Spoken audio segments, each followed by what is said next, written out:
Ramsey. So this is I wanted no one else but you to be on my 1-year anniversary of my channel episode. It's also my birthday episode. And you offer a really great Patreon thing where you talk to subscribers like once a month about like a variety of subjects. I do. I think that, so I can vouch for that. I think that is like the best Patreon offer, much better than a lot of other things, because you're really knowledgeable on a lot of these subjects. And right as we're about to talk about Cause Celebre Killers, Damien Echols and Amanda Knox and John Douglas are, for $45, going to appear together at Town Hall to talk about on the subject of the wrongly accused. Right. God, that's incredible. I just couldn't believe that popped up. Oh my gosh. Are you going to go? No. Yeah, I know. I'm like, if I go, I'll probably be protesting outside. Like, it's not even just that we're making these murderers. I mean, he's a twice convicted child killer. I mean, Amanda Knox is a little bit different. I mean, even though her exonerating decision is that she was there that night and she washed the blood of Meredith Kircher off her hands, that's the decision that she's going around saying is so exonerating.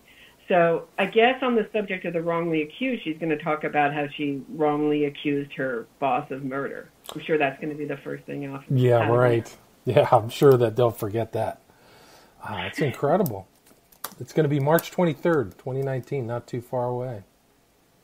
I wonder if people show up. I mean, and it's John Douglas. It's so bizarre.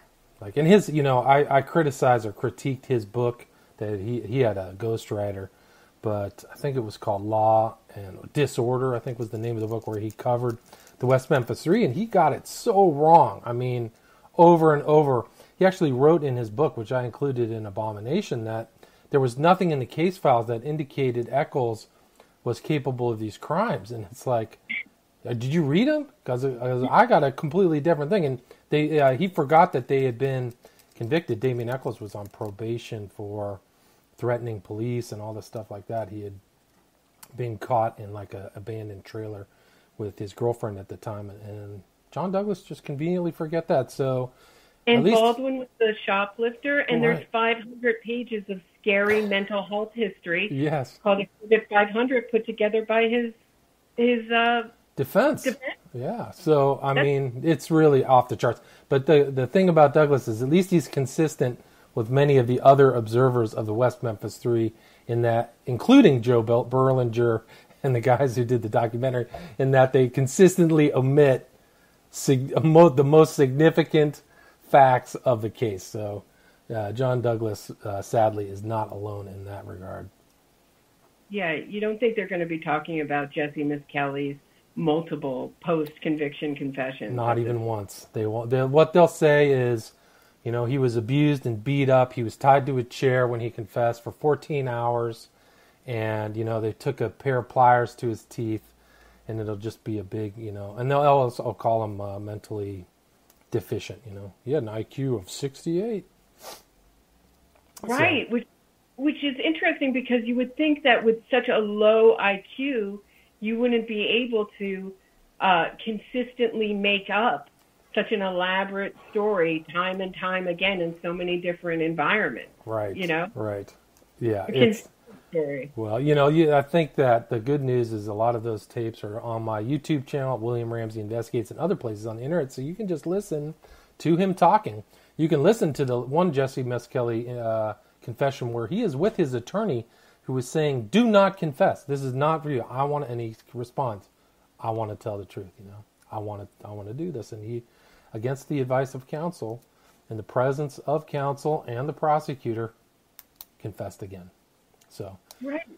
And was that defense attorney Dan Stidham, yes, who was correct, telling him not to confess? Correct. So, and he's supposed to be coming out with a book, and he's a big. He's jumped on the innocence bandwagon. Correct. Well, I think he's obligated by rules of professional responsibility from always saying that, they were innocent.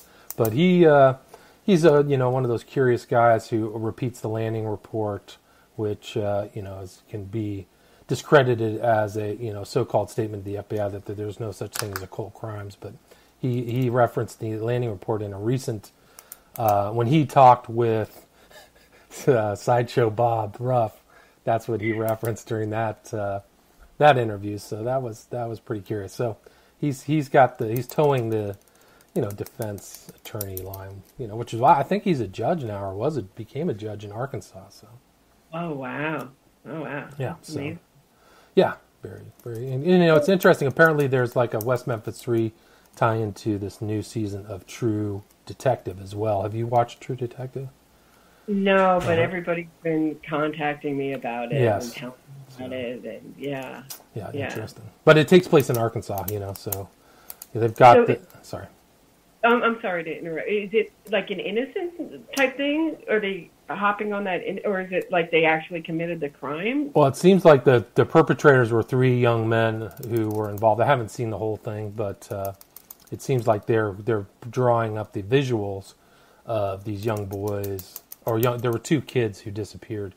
One was found dead, and the girl was missing for 10 years. But it seems like they're kind of pulling up the same kind of visuals of the West Memphis 3, much like the first season of Stranger Things. So. Oh yeah. Interesting. Which one of the characters' name is Byers? Oh, by the way, happy anniversary! Happy 1-year anniversary! Congratulations! Thank you. You're doing a great job. Thank you. I'm glad you're out there. Yeah. Yeah, it's also Bob Ruff's birthday, and Ken Angers I share it with. Kenneth Anger. Oh my gosh. Okay. Yeah, and Gertrude Stein. There's a few other, and Mendelsohn, a few other good people, but yeah. Well, they're both in the news. Kenneth Anger should be in the news because his former roommate Bobby Bouzoulet is up for parole. I think we talked about that. Yeah, and it's really like an interesting, because I know that the Manson, I'm forgetting her name now. It's like Van Houten, yeah. Leslie Van Houten, sorry. Yeah, she was recommended for parole, and then the governor rejected it, so she's done every program in prison that she can possibly do. I mean, she's been there so long. Oh, yeah. And so it's an interesting dilemma. Is she there because her case is so famous? Or I think so. Don't you think? Don't you think if she wasn't a famous person, she would probably be paroled? Nobody's going to take a chance on her or Bouzoulet. I don't think they'll ever get out of jail. Yeah. But Bouzoulet's interesting because he is the tie between Manson and Anger, and you have this hardcore guy who defines himself as a warlock, with Bouzoulet in one of Anger's movies. No real researchers really want to key into it or acknowledge that, but that is the tie between Manson and Anger is Bouzoulet. Yeah, and the weird thing is how he recorded the soundtrack to Lucifer Rising, Bobby Bouzoulet, in prison. Correct. How did he do that? I mean, how is that possible? I guess they let him have musical instruments, because I've seen pictures of him in prison when he was, with musical instruments. So I'm assuming that they let him tinker around. But he was actually going to be Lucifer.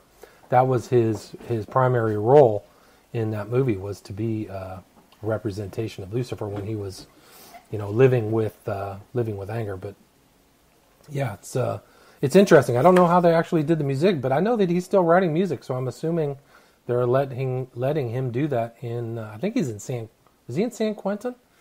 I don't know. Yeah.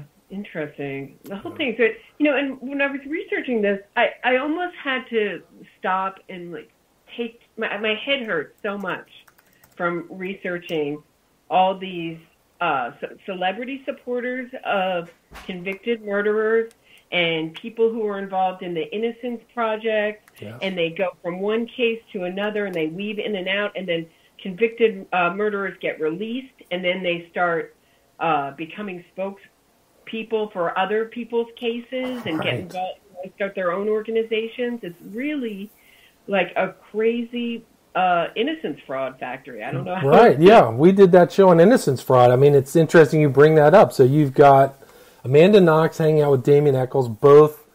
I think she was convicted in Italy of something. I forgot what they basically convicted slander. Slander, right. So she was convicted of a criminal act in Italy.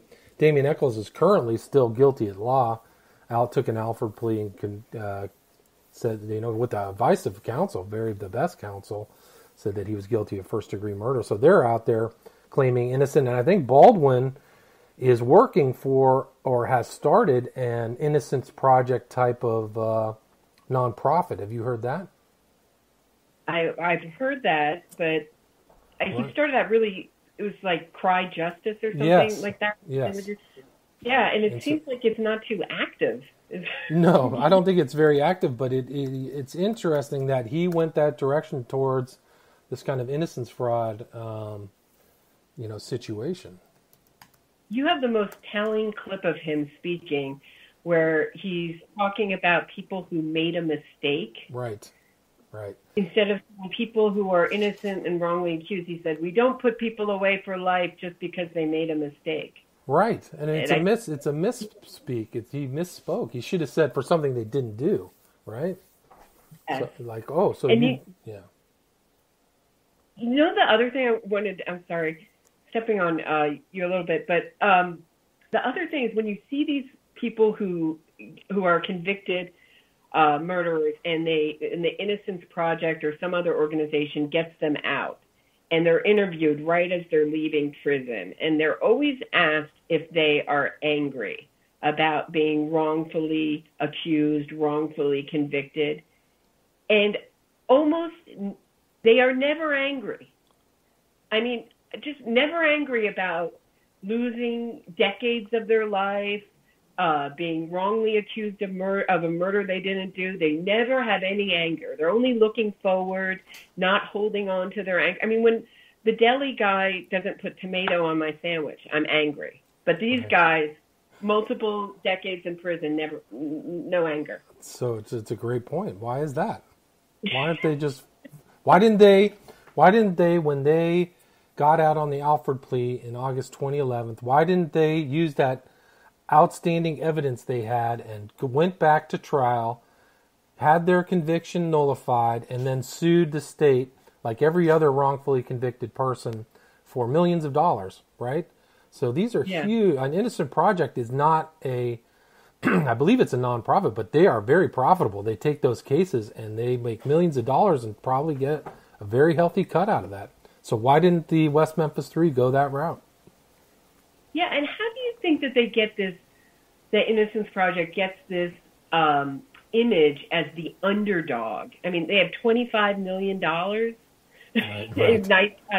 in 2015. So how do they get the image of the underdog? Right. Well, that's a great point. I mean, like I said, these are large settlements. They're 7-figure. I don't know if they've had an 8-figure settlement, but they're significant settlements. So why didn't Barry Scheck and the Innocence Project take the West Memphis 3 case? Right. There's a lot of problems there, right? So, it's very interesting. But he's still talking there. Baldwin gave 2 lectures at the I think it was UC Davis or somewhere. Or maybe it was in. I take that wrong. He was in the Sturm College of Law. I don't even know where that is, but he was giving. He's still giving talks about innocence. I wonder if anybody in the law students scratch their head, like, "Ooh, what's going on? Is he really innocent?" Yeah, that's in Denver. Denver, sorry. See interesting comments in the comment section of videos of people who have come out of prison proclaiming, who get out on some, like, for example, Ryan Ferguson, who was gotten out by Kathleen Zellner because of a Brady violation. Right. But once they're out, don't you think that the fact, and I see this so much with the West Memphis 3, the fact that they're out is seen as a stamp of their innocence, as an exoneration. Well, they wouldn't have let them out if they weren't innocent. Right. Well, I've heard that said about the West Memphis 3, right? But the Ryan Ferguson getting out on a Brady is really kind of a technicality. It doesn't go to the actual facts of the case. It's about a prosecutor not properly. It's a constitutional situation where the prosecution does not divulge appropriate information to the defense. So they're hiding information. So, So Yeah, it's amazing how these things get twisted, right? Right.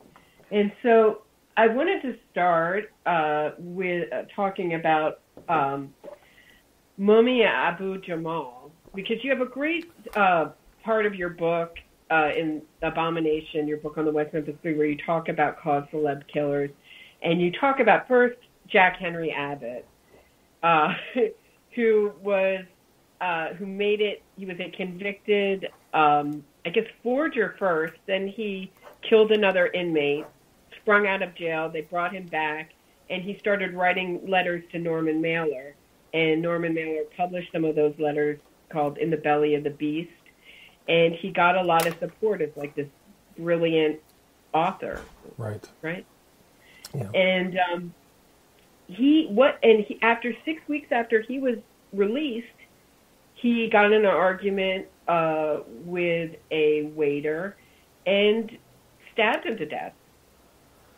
Went back to prison and killed himself after he was convicted, right? Right. Or did he kill himself before he went to trial? I'm not sure. No, he got a 15 years to life sentence for killing the waiter, and then was denied parole, and then hung himself in 2002.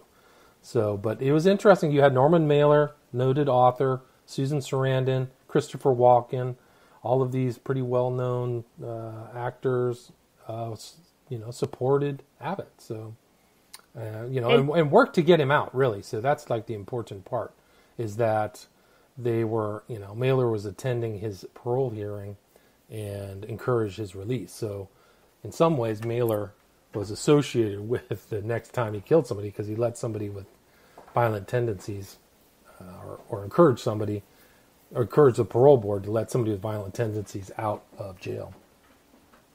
And Susan Sarandon named her child after him, who was born in the 90s, which is so amazing. You would think that if I supported a killer who killed somebody after he was released, I would be so ashamed that I would think I had blood. I rightfully would think I had blood on my hands. I wouldn't want to remember that at all, nor would I support any other killer. But she's the celebrity that believes in. I don't think there's a cry of innocence she doesn't believe. Right. That's interesting. Yeah. So, it's remarkable. It definitely is. And I just don't understand it. And Mumia Abu Jamal, talk a little bit. He was convicted of killing a cop.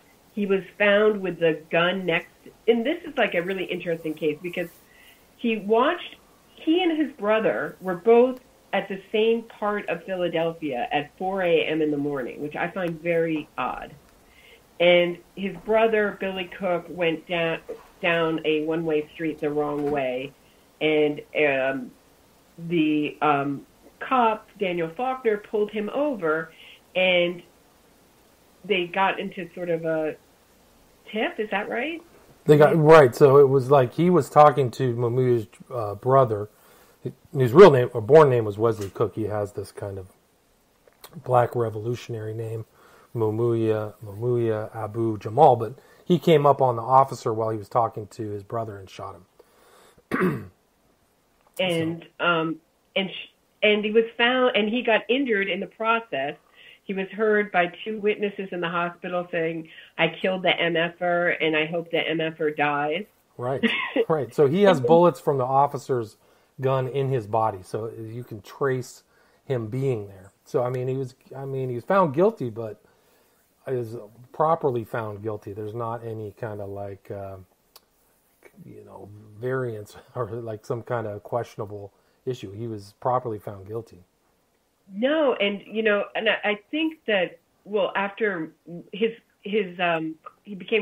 cause became really big. I think after the move fiasco in Philadelphia, right. Yes. Which really highlighted the Philadelphia's police department and some of their shortcomings. But my mother was invited to like a Mumia meeting about it. She's not into true crime, not into crime cases at all, and very sympathetic to very sympathetic person, I guess. And she left like I don't know, that guy seems really guilty. Oh yeah, super guilty. But here's Susan Sarandon again, and all these other people: Desmond Tutu, Nelson Mandela. Calling Alec Baldwin, Whoopi Goldberg, all coming to his defense, and he's claiming always somebody else did it. And Mumia Abu-Jamal had like a radio show that he does that I think either goes out on NPR or some kind of public broadcasting thing where he, talks about current issues and stuff like that. So he's considered. I remember that the guys from Rage Against the Machine consider him like a political prisoner. So you see how it gets politicized, something. Yeah. And I think that he saw himself as a political activist, and the shooting of the cop was, a political act against the man, right? Against these corrupt police officers. In this instance, just pulling somebody over for a traffic stop. So I think they planned it. I mean, how is that possible? I think they went out. You be the person to go here. I'll watch from across the street, and we get to kill the cop. Like, I really think it was planned. I can't imagine. Cop, right? Which is even even worse. So I don't know how long they've tried to put him to death. I don't know. That was I'm trying to remember the date when that was. That was 81. So he's been on death row for 37 years. 36 right, years. But he got off of death row in 2011. It got changed to life. Gotcha. And but the craziest thing is that he got somehow in prison he got hepatitis C.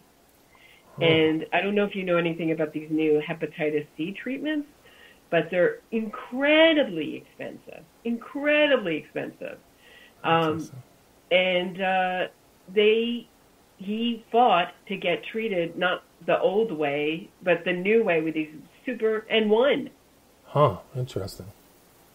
Which is, another issue, because most people can't afford, even people like, you would just go broke doing that treatment. Hepatitis C. Amazing amount of money, like $250,000 at least, I think. Wow. So it's kind of incredible. And when I was researching these cases, his list of supporters was longer than any other. That's what any other. Alec Baldwin, just went on and on. It never ended. It was amazing. And it's not a vague case in the least. Wow, that's remarkable. Yeah, it's that's one that's just another one of these cause celebs. These people in Hollywood.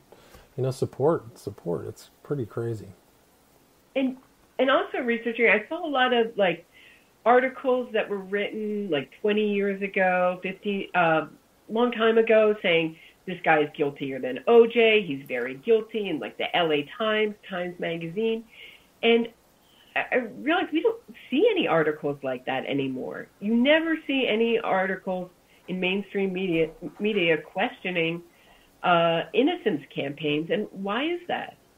That's a good point. I don't know. I think that you can put some of this activism by celebrities or left wings within Mumia Abu-Jamal, Abbott, and even Damian Echols in the West Memphis 3 is that these guys have a narrative that they, sympathize with.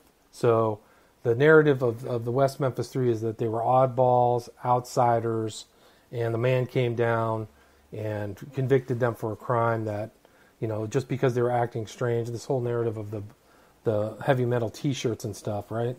So I think that that's why these characters get this support, because they've put up this kind of camouflage that really hides the fact that there are cold-blooded killers. Murder is murder, right? Yeah. And so I was going to ask, with the West Memphis 3, do you sense that the money has dried up for their... I know they still have Lonnie Story as their PR representative, but I sense, at least, I don't know if you do, that there's less people who seem to be paid to go on social media defending them. Yes. There's less people. Yes. Do you get that sense? Yeah, it seems like the troll farms have dried up for sure. I don't have those things. There's still some troll farms with the smiley face killers, but As far as the West Memphis 3, that doesn't seem to be there, and the constant questioning and things like that on YouTube comments or anything like that isn't there. So it seems like the money has dried up, and a lot of this, it seems like, the money was raised to get them out, but now to maintain them seems very different. That the celebrities don't. He seems to have a mark on him where the celebrities aren't hanging out with him in public as much as they did when he got out in 2011. I haven't seen him with Peter Jackson, Depp only recently when they were about to kill a guy in Arkansas, but yeah, I haven't seen Depp hanging out with Eccles. Just a few people. I think when we talked last time, all these guys who were on the Joe Rogan podcast, it was Sturgill Simpson and some of these other characters. But that's really all I've seen. Right, and I mean, I think Amanda Knox has just thrown a whole bunch of money into her online PR, because if you go on Twitter, there's like a million sock puppets, and they're all arguing her innocence with each other. Interesting. Wow. Yeah, I mean, that's how it's done now, right? So there's fake narratives created to really sway opinion, And they just insult you. I mean, And also what I'm always surprised with when, I have this video called West Memphis 3 Solved, where I talk about them being guilty, and it's really downvoted, and I've been called all sorts of things in the comments, like a festival of ignorance. I've been called the devil. They're nasty. They're vicious as they get. I think that's your number one watched video too, though, right? Yeah. Right. Or the most clicked on. So they're probably trying to downvote that or make sure people don't have attention. I mean, when I first put my book out, Abomination, 2012, that was incredible, because I did not see the ferocity and the intensity and the money behind it, because at almost every stop when I published it, my book was tried to suppress on Amazon, that almost everything I did was criticize or people were trying to take it down. So that has definitely dropped off for me, for sure. Yeah, but I think that Rabia Chaudhry, who is Adnan Syed's advocate of the Serial podcast, he was convicted of strangling his ex-girlfriend, Hanan Lee.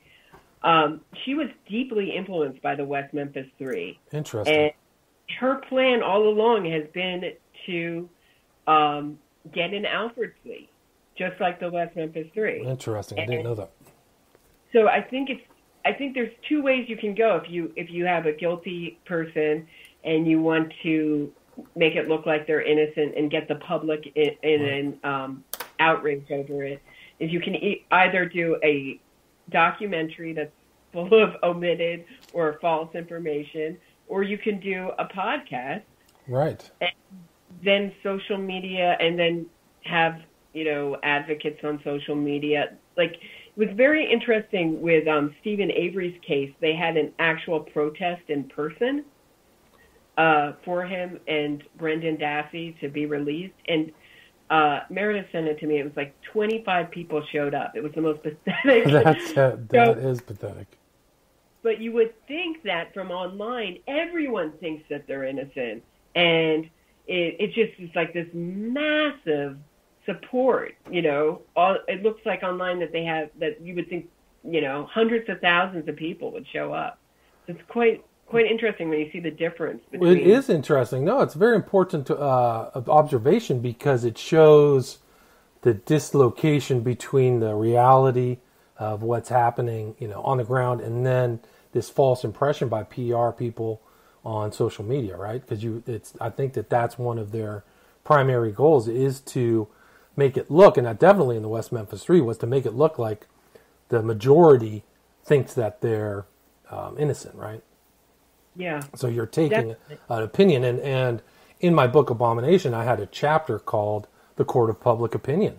That was just as much of an important thing to get the public swayed about the West Memphis 3 as the celebrities, right? How does that work, do you think? I don't think the public's aware of that public opinion affects the court. Absolutely. I mean, well, look at Hillary Clinton. She has tons of support. She's engaged in like obvious criminality, right? But she has this fake public support that people think that she's great when nobody actually really does, you know? So she's a perfect example of somebody who they won't, they won't bring to court because they're afraid. They're actually afraid of the public freaking out. So I think that the PR people try to influence people in thinking that, that this public the public outrage will actually affect them, their career, their reputation, things like that. There's heavy duty reputational costs, right? Right. Did you see in her campaign when it was so obvious someone from her campaign made a video set to Bikini Kill's Riot Girl, that song Rebel Girl? Rebel Girl. And trying to make her look like this feminist hero. And right. Did you see that video? I missed that, but there was all kinds of propaganda and PR about her, And a lot of this stuff against Trump is really a distraction from looking at what's going on with the Clinton Foundation and stuff like that. So it's a perfect example of how perceived public opinion, because most people, I think in actuality, know that she's up to no good, but I think that she's an experienced politician with decades of public relations stuff. I'm sure she has a PR person, right? Just maintaining her public image. I mean, she's actually very sick, physically sick. It's pretty remarkable that she actually even was running for president. And Donna Brazile, in her book, flat out said we were about to switch her out. She was so sick. September 11th, 2016, she flopped. They chucked her into a granny van. So it's a perfect example of how public opinion and public perception can be shaped. Yeah, it was really, I don't know. I talked to my doctor about what he thought was going on with her, and he said that just to get a brain bleed, you have to be in such bad condition. When she fell and she hit her head and her brain bled, and she had a brain injury from that. She was wearing corrective Fresnel lens glasses, yeah. Yes, and she could have done a lot of good to talk about her brain injury. Well, that's a good point. That's a good point. So, she probably thought you would disqualify, but her eyes were disconjugate. Her left eye is it's a lazy eye. It wasn't always a lazy eye, so something happened, and so she was trying to cover that up in her speeches as well. So she literally had a brain injury, and people like Dr. Drew actually got fired from his job when he actually said, man, she has some serious... She was in the hospital for a year, I think. So she was not a very healthy candidate in any shot. Doesn't mean that Trump is some kind of saint. Don't get me wrong. I mean, but she was... it's incredible. But I think it's... I didn't vote for either one of them. Okay, well, that's good. I didn't vote for either one of them, but, I was, and she often in campaign, she took like these long stretches off from her campaign. Right. And you just can't do that and expect to win. I mean, it's a campaign. It's grueling, right? And so there's a lot of reasons. They say that she didn't go to Michigan, these states which she lost, but she had an excuse why she did. But one of the reasons why she didn't go to those states probably is because she was too ill to go. Yeah. And she had this huge African American guy followed her around, hopped up on stage. He actually passed away recently, but he was the one. I mean, she literally had like a helper or handlers. And I mean, in some of these, in the most recent, I think it was when Aretha Franklin passed away, there were people on each side of her helping her go up a flight of steps. Like she could not go up a flight of steps. And then during the ceremony, she fell asleep. Like her eyes are closed. Like these are people who should be in a nursing home. I know. It's incredible. I know. It's just really sad for me to see the media, the way the media reported on her campaign it was just a love fest for her all the time, and it's just very odd. It really feels like now that we have just like a few companies owning everything with mainstream media, journalism has gotten so poor. Really bad. Quality. Yeah, really awful. Well, there's arguments about that concentration of media power. They used to have laws against it, but now you can trace everything back to like 4 corporations, Microsoft, Disney, and if you give them beneficial tax laws or, some type of rebates, they're going to tell your party line, man. So that's the way it really works. And when they looked at the Podesta emails, I think that she had something like 50 or 60 journalists that she was paying money to.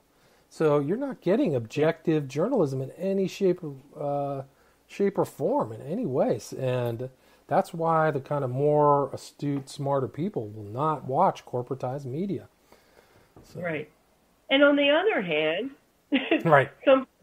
Taking it back to innocence fraud, some place like Democracy Now!, which is supposed to be public supported for the people, right, has on Damien Echols, doesn't ask him many times, multiple times, reports on Hurricane Carter like he was a saint, right, and wasn't gotten out on a technicality, and pretty much, and Mumia too. All three of those cases I can think of on the top, in the most uncritical, revolting fashion, with no empathy for the victims, with right, no, barely a mention of the victims, and totally obscuring the facts or misreporting the facts of their case. Right. I mean, actively, right? Did you see that interview with Damien Echols where he's like, I could be killed for a pack of chewing gum? And she went to Harvard, Amy Goodman. She's no dummy. Right. But no, I've listened to that. Sadly, I have. Yeah, she's terrible job. Terrible. Like, these guys don't even do any I don't think they do any background research. They just, somebody gives them a piece of paper and they just read off it, So how is that for the people when they just take a PR from, paper? Is that really activism journalism, or? I don't know. I can't say it's for the people if they're not telling them the truth, right? So why are they involved in this? I mean, that Goodman thing, they were talking, I think in that interview is when they brought out the snapping turtles, right? Wasn't Amy Berg on that interview? And they talked about the giant prehistoric beasts that, came out of, dematerialized out of a wormhole and, attacked. I mean, the thing about it's basically a farce because Byers bled out, right, before that was the cause of death, right, the little boy. So that would mean if the snapping turtles were attacking him, it had to be ante-mortem, right? It would be pre-death. So not only were people involved in the death, there was a snapping turtle attacking an 8-year-old boy. It's off the charts crazy. So, when she was saying, this Amy Berg thing, well, she also said that on The View, it's just like, come on, people, you can't be that dumb. And the reality is that really... You know how many emails and comments I've left to Amy Goodman? I mean, I just want an answer. Like, I just want to know why you're doing it. Why you're doing it. How you can call yourself, real journalism. Every time they're raising money, this is real journalism. Right. Look at Piers Morgan. Look at the Piers Morgan interview on YouTube. It's another whopper. He's looking at him, and Damien Echols is making the occult sign of silence. And Piers Morgan looks at him and says, they characterized you as a Satan-worshipping murderer, but you don't look like that. And I'm looking at him, I'm going, man, he looks really pale. He looks like he could easily be a murderer. What are you saying? Definitely. I mean, I'm looking at him too. I'm not seeing what Piers Morgan. So that's when you see that there's somebody pulling strings behind a lot of these guys. And they wouldn't go, honestly, they wouldn't go on those shows. And they've never really been in an environment where anybody critical has ever talked to them. So they would never go on those shows where intelligent people who knew the facts of the case asked them questions, right?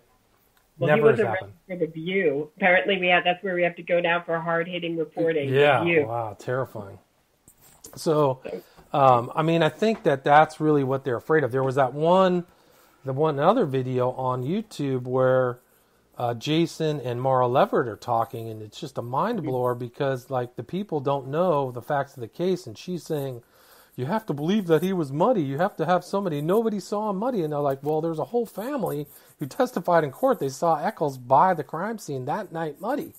And she does it in a really folksy way. Well, I'm a mother, right. and boys don't come home without a whole lot of evidence on them from playing in the mud, and it's just very odd. And she's laughing and kind of They're giggling kids, while she's giving them. Devil's Knot is not a good book. Devil's Knot really isn't a very good book, you know. So. No, and I think the most interesting find was that she had been corresponding and sent them a reviewer's copy way before it came out. So she was really collaborating with a child murderer. Well, and then the lawyers, I think it was Dennis Reardon, there was a receipt in Rob, if people don't know, there was a guy in Arkansas who bought 2 of Damien Eccles' storage lockers.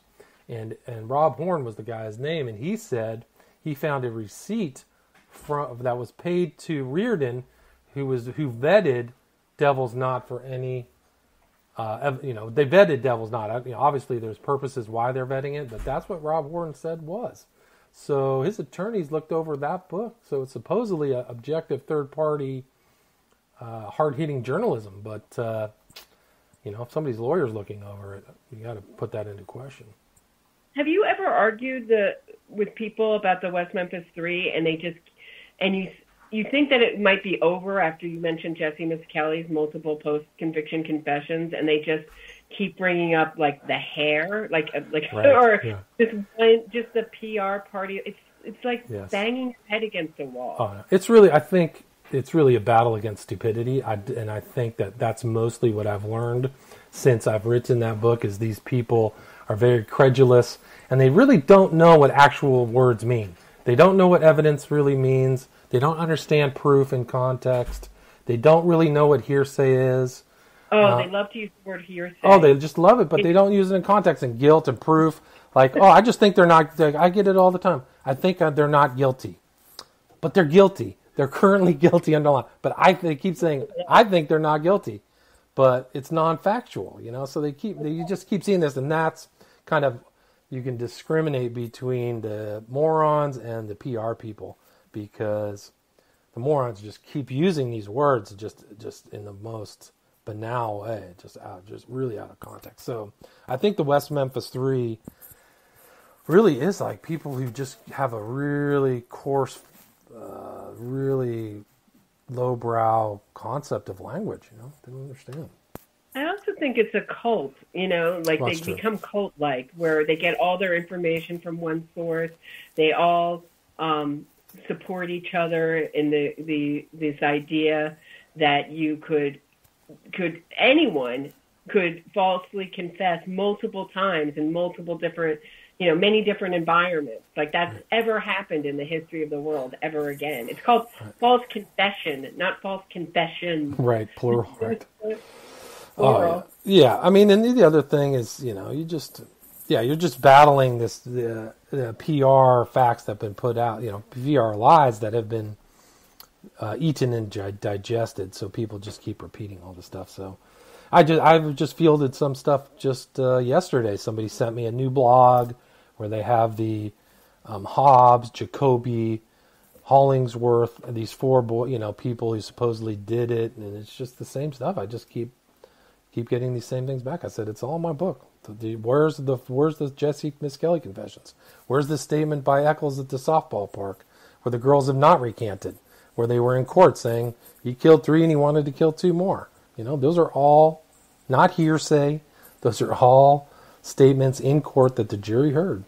So anyway. We're out of time. Okay. Thank you so much, William Ramsey. This was a real pleasure. It's nice talking to you again. Thanks. Take care. Bye. All right. You there?